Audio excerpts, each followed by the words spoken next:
আজকে আমরা আলোচনা করব খাদ্য অ্যালার্জি নিয়ে। এর পাশাপাশি অ্যালার্জি হয়ে গেলে আমরা কি করব, কি করব না, করণীয় বিষয়ে আজকের আলোচনা। ইতিপূর্বে আমরা শরীরের ডিটক্সিফিকেশন করার প্রক্রিয়াটা আমরা বলেছি গত আলোচনায়। আজকে হচ্ছে শরীরে অ্যালার্জি কি খাদ্য খালে বাড়ে, পরবর্তীতে আমরা বলবো আর কি কারণ নিয়ে। তো আজকের আলোচনা কি খাদ্য খালে অ্যালার্জি বাড়ে।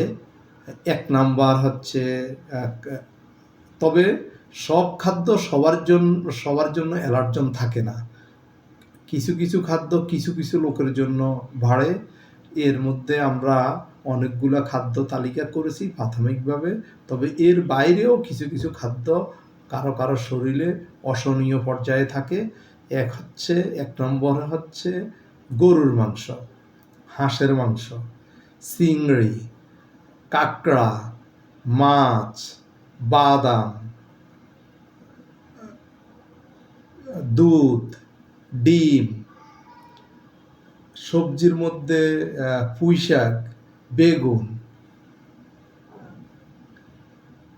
আমাদের ফলমূলের মধ্যে আছে স্ট্রবেরি, কাঁঠাল, তেল, কিছু প্রিজারভেটিভ, মিষ্টি জাতীয় খাদ্য, যেসব মিষ্টিতে খাদ্য রং মিশ্রিত করে, অতিরিক্ত মশলা, অতিরিক্ত তেল, অধিক ভাজা, এইসব খাদ্যে অ্যালার্জি বাড়ে। তবে সব খাদ্য সবার জন্য বাড়ে না। এইসব খাদ্য খেতে একটু সতর্ক থাকা উচিত।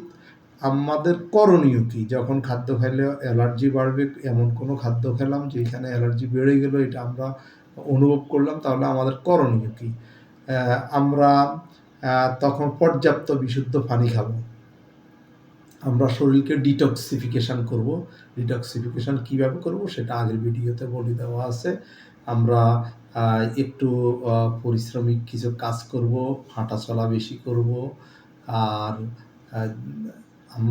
ইমিউনিটি সিস্টেম ডেভেলপড হওয়ার জন্য কিছু সাপ্লিমেন্ট আছে বাজারে, সাপ্লিমেন্ট খাবো, প্রাকৃতিক চিকিৎসা গ্রহণ করব। কিছু প্রাকৃতিক কিছু লোশন আছে, ন্যাচারাল লোশন, এই লোশনগুলো আমরা ব্যবহার করতে পারি। এছাড়া যদি এর পরেও যদি না কমে, তাহলে আমি বলবো যে আপনারা স্টেরয়েড গ্রহণ করবেন না, ফার্মাসি থেকে নিজে গিয়ে ওষুধ গ্রহণ করবেন না, আমাদের ক্লিনিকে আসবেন, ডাক্তার সাদাত ওয়েলনেস কেয়ার।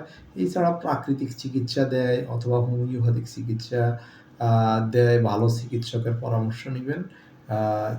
এবং আমাদের পরবর্তী করণীয় কি, এই বিষয়ে আমরা আরেকটা ভিডিও করব। আর সবাইকে ধন্যবাদ।